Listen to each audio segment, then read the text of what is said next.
Hey, what's going on, gang? It's Blakely Smith with Hometown Realty and the Mike Chanel Group. Wanted to get on here real quick and just give you a tip of what has helped me a ton in my business. And number one, that is making your schedule for tomorrow before you leave work today. I think it's so important to do that so you show up with no procrastination, no delays. You know exactly what you're doing. You got a clear head and you're ready to roll. There's my tip for you. Let's get out there and sell them all. See you soon.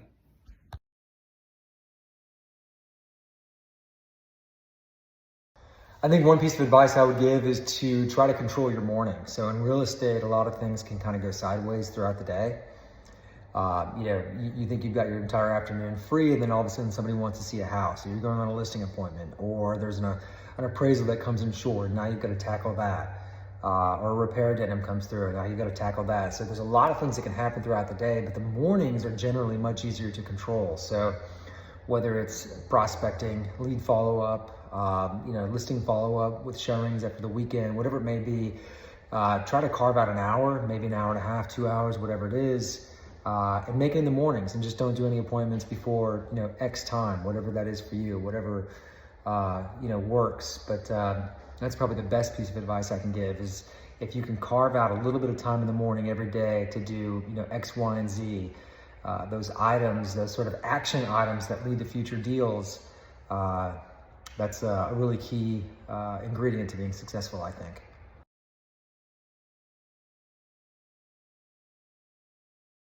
Hey folks, Matt Rowledge here from the Mechanicsville office. I want to share a quick real estate tip with you. Now this one may seem pretty simple, pretty basic, but I think it's often overlooked. My number one tip, the thing that's most impactful for me is I have to show up. So what exactly does show up mean? For me, I cannot run my business from, coffee table in my living room with the 4 kids running around, 2 dogs, a cat. I have to schedule myself office hours, come in daily during the week, schedule open houses to be out doing real estate things. There's something to be said about being around the energy in the office, hearing folks talk about deals, talk about problems on deals. It gives you a very set, disciplined, scheduled, intentional time that you're doing all things relative to your business versus always being reactionary. So, if you're looking to improve your business, you got to show up. Hometown U, this is Corey Metz. Hey, one of the tips and tricks that I learned very early on, and this was a quote from Zig Ziglar given by Brian Buffini, was that you can have everything that you want in life if you just help enough other people with what it is that they want. For me, that meant building good relationships with others, even when it got tough. So not burning those bridges and really loving on the people that help you in what it is that you do, even if that doesn't mean dollar signs for you. For me also, that meant that not everything was going to turn into money and not everything was about money. So finding something that is bigger than yourself and jumping in. Hope this helps somebody today and look forward to seeing you guys soon.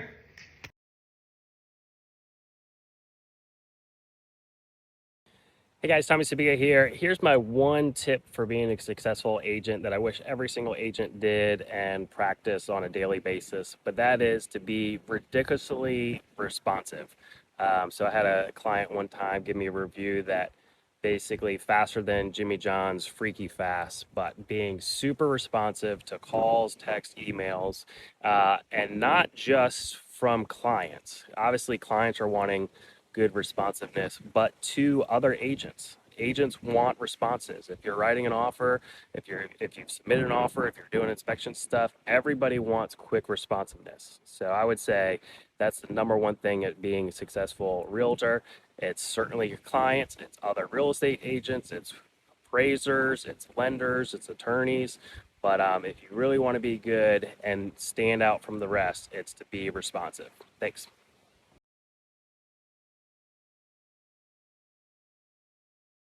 What's up, Hometown Realty? Stoney Marshall here with the Marshall Group out of the Oaklawn office. I want to share a quick tip with you guys on something that's been useful in our business over the years.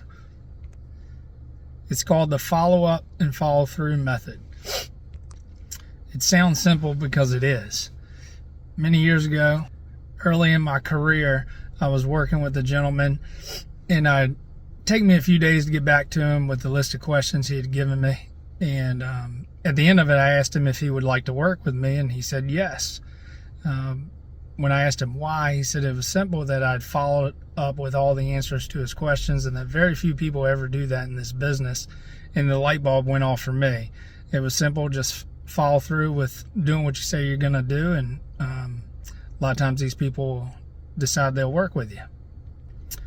I hope this information is helpful with you guys, and just remember to follow up and follow through. Good luck and happy selling.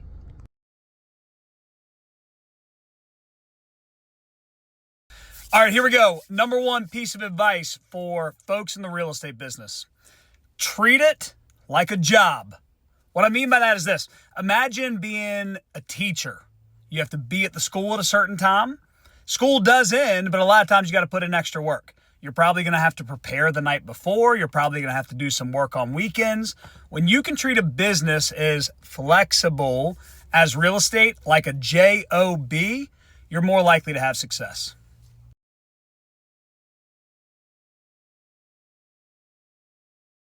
Hey, good morning, hometown. It's Matt Giroux, just dropping in. Wanted to give you a couple quick seconds of some thoughts on how to maybe get new leads and retain old leads.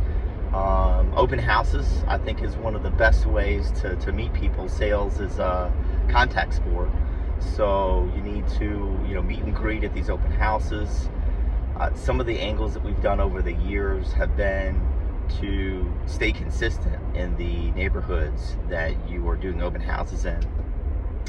And before you do this open house, study the surrounding houses in that little neck of the woods and get familiar with them. Maybe pull those up, and 10 minutes before the open house, you would go through those and kind of understand, what streets they're on. Kind of, this one's got a garage, this one's got a patio, the pricing differences, and so on and so forth. And that way, when you meet somebody at this open house, you don't necessarily sell them the house that they're meeting you in. You are sharing with them different homes in that area at similar price points that they may have an interest in. And that's how you get somebody's information. And once you get their information, you should follow up and thank them for coming through the open house. And then you should try and find things that are similar to that house and the houses that they said that they liked, or they looked at, or they favorited it on Zillow. Create a search and with their name on it that comes to you every morning at 8 a.m.